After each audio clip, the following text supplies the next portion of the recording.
मध्य प्रदेश के ग्वालियर में इस वक्त मेरी मौजूदगी है। मध्य प्रदेश में कल सुबह से ही वोटिंग शुरू हो जाएगी। 230 सीटों को लेकर ये जो रण है वो बेहद भीषण होने वाला है।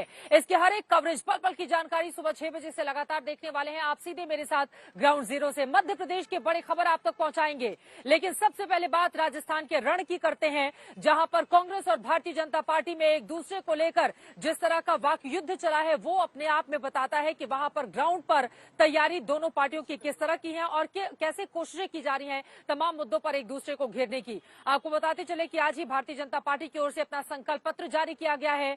वहां पर तमाम वायदे किए गए, जबकि अशोक गहलोत की सरकार अपने कामों के बलबूते दोबारा से सत्ता में वापसी का दम भर रही है, ये कहते हुए कि जो परिपाटी चलती हुई चली आ रही है उसको इस बार हम बदल कर रख देंगे। राजस्थान के रण में अपने अपने दावे, अपने अपने वादे, भरोसा जनता को करना है। लेकिन आज दिन भर राजस्थान की जमीन पर किस तरह से सियासी हमले किए गए, अपनी अपनी पार्टियों को जिताने के लिए क्या वायदे किए गए, उसको बताती हुई हमारी ये रिपोर्ट देखिए।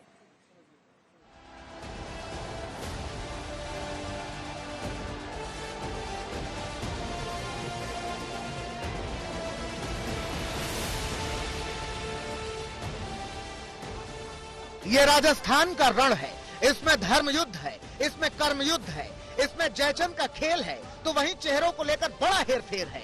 चुनाव सिर पर आया तो पाकिस्तान की एंट्री हुई। अजीत भाई, पूरे देश की नजर नहीं है इस राजस्थान की चुनाव के ऊपर, और ऊपर से टोंक के चुनाव के ऊपर लाहौर की भी नजर है कि पीएफआई के लोगों को शरण कौन देता है। पीएफआई के लोग पकड़े जाते हैं, उनको रोटी कौन खिलाता है? टोंक में बैठे वाले लोग खिलाते हैं। तो यहाँ तो लाहौर की भी नजर है भाइयों। भले ही चुनाव विधानसभा का हो, लेकिन रिहर्सल 2024 का चल रहा है। कोई प्रधानमंत्री पर हमला करता है तो कोई कांग्रेस को लेकर इतिहास के पन्ने पलटता है। डर उनको लगता है जिनका सरदार मूर्ख हो। हम शेर की पार्टी के कार्यकर्ता हैं, चाहे कितना भी डरा लो, डरने वालों में से हम नहीं हैं। करिश्मा देखिए उस नेता का। मैंने नेता का नाम नहीं लिया, मैंने कहा एक तरफ सरदार जिनका मूर्ख, दूसरी तरफ जिस पार्टी का नेता शेर। और जैसे ही मैंने कहा नेता शेर की तरह दहाड़ता है, शेर की तरह सिंहावलोकन करता है, शेर की तरह भारत का नाम रोशन करता है, तो जनता के मुख से शेर की नाम आया। देखो भैया, लोग हंस रहे हैं, मैं कह रहा हूं मोदी की गारंटी, लोग हंस रहे हैं सामने। 15 लाख रुपए बैंक अकाउंट में मिल गया आपको? मिल गया? मोदी की गारंटी का मतलब अदानी की गारंटी। यहाँ राम मंदिर का मुद्दा उठ रहा है, तुष्टीकरण बनाम ध्रुवीकरण की सियासत हो रही है। हर पार्टी ने पूरी ताकत झोंक दी है। आप याद करिए, अगर बीजेपी होती तो क्या कन्हैया लाल की निर्मम हत्या होती? क्या बहन की हत्या होती? क्या आप देख रहे होंगे यहाँ माफिया पनप रहे हैं, यूपी में माफिया की छाती में बुलडोजर चढ़ रहे हैं, देख रहे हैं ना। सबके अपने एजेंडे हैं, सबका अपना मुद्दा है। ऐसे में बीजेपी ने राजस्थान के लिए अपने वादों का पिटारा खोला। इन वादों के साथ ही बीजेपी ने उस मुद्दे को छुआ जिसने राजस्थान की सियासत को हिला रखा है। सरकार की ओर से पेपर लीक मामले में एसआईटी जांच कराने का वादा किया गया। एक बहुत महत्वपूर्ण घोषणा हम करते हैं कि हमारी सरकार आती है तो हम स्पेशल इन्वेस्टिगेशन टीम एसआईटी बैठाएंगे, और जो लोग पेपर लीक में और स्कैम्स में, फर्टिलाइजर स्कैम से लेकर मिड डे मील के स्कैम में, माइनिंग में, पीएम आवास योजना में, जल जीवन मिशन में जिन लोगों ने घोटाला किया है उनके खिलाफ सख्त कार्रवाई की जाएगी। एक प्रकार से व्यवस्थित रूप से हम लोगों ने कहा है, चुनाव जो है लोकल मुद्दे जो हमारे राज्य के हैं, यदि विकास के, उनके आधार पर हमें चुनाव लड़ना है।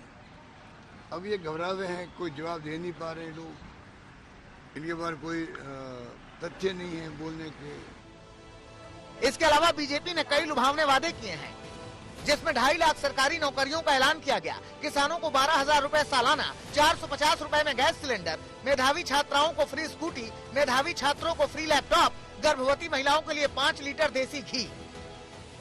देखिए, भारतीय जनता पार्टी का घोषणा पत्र महज घोषणा पत्र नहीं, वरना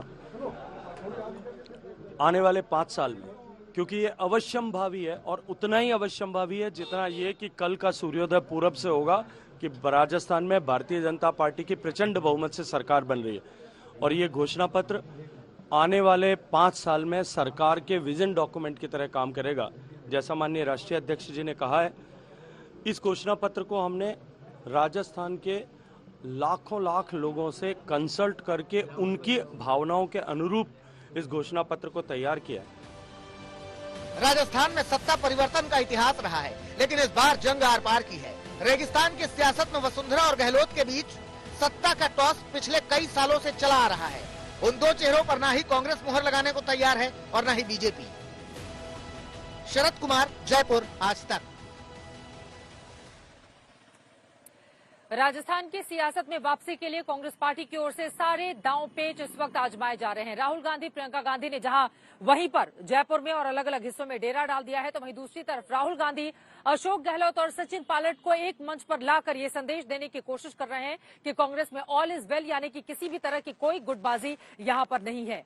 इसके जरिए आज क्या संदेश दिए जाने की कोशिश और उसमें कितनी मिलेगी कामयाबी, इसको बताती हुई अब हमारी अगली रिपोर्ट देखिए। और राहुल गांधी ने, आपको बताते चले, कोविड काल के दौरान किए गए मैनेजमेंट से लेकर तमाम मुद्दों पर मोदी सरकार को जबरदस्त तरीके से घेरने की कोशिश भी की।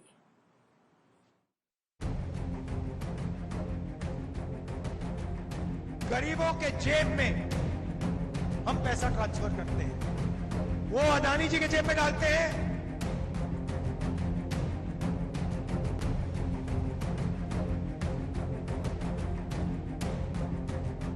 राजस्थान का सियासी रण रोचक हो चुका है। बीजेपी के साथ कांग्रेस ने भी पूरी ताकत झोंक दी है। आज चुरू की रैली में जब राहुल गांधी बीजेपी पर बरस रहे थे, तो उनकी सबसे बड़ी ताकत थी ये तस्वीर।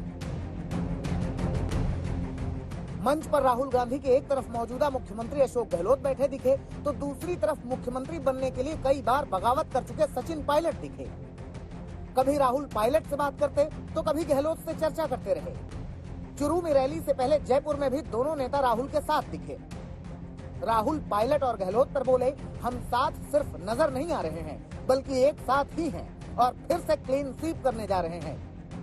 एक साथ नजर नहीं आ रहे हैं, एक साथ हैं, एक साथ रहेंगे और कांग्रेस पार्टी यहाँ स्वीप करके चुनाव जीतेगी। धन्यवाद। राहुल गांधी आज पूरी फॉर्म में दिखे। राहुल ने गहलोत सरकार की योजनाएं गिनाते हुए बीजेपी पर एक बार फिर अदानी वाला प्रहार किया। महंगाई राहत कैंप 1.5 करोड़ लोगों को फायदा दिया। सिलेंडर की सब्सिडी, बिजली की सब्सिडी, अन्नपूर्णा फूड पैकेज, ये हमारा काम है, कांग्रेस पार्टी का काम है। गरीबों के जेब में हम पैसा ट्रांसफर करते हैं, वो अदानी जी के जेब में डालते हैं, हम आपके जेब में डालते हैं। ओपीएस से 5 लाख परिवारों को फायदा हुआ है। राहुल गांधी ने सबसे ज्यादा हमले पीएम मोदी पर किए। काले धन से लेकर कोविड मैनेजमेंट तक राहुल ने चुन चुन कर तीर चलाए। नरेंद्र मोदी जी ने कहा था, अगर काला धन नहीं मिटा तो मुझे फांसी दे देना। याद है आपको? रोते हुए कहा था, मुझे फांसी पर लटका देना। कोरोना के समय नरेंद्र मोदी जी ने आपसे कहा, मोबाइल फोन की लाइट ऑन करो, थाली बजाओ। याद है आपको? पूरे देश में लोग मर रहे थे, ऑक्सीजन नहीं था, दवाई नहीं थी। नरेंद्र मोदी आते हैं, कहते भाइयों और बहनों, कोविड आ गया, लाखों लोग मर रहे हैं, चलो थाली बजाओ, थाली बजाओ, थाली बजाओ। और यहां पे भीलवाड़ा मॉडल, वहां पे थाली बज रही थी। राजस्थान में घर में फूड पैकेट मिल रहा था, दवाई मिल रही थी, मरीजों की रक्षा हो रही थी। क्यों? क्योंकि हम गरीबों की सरकार चलाते हैं, किसानों के, मजदूरों की सरकार चलाते हैं।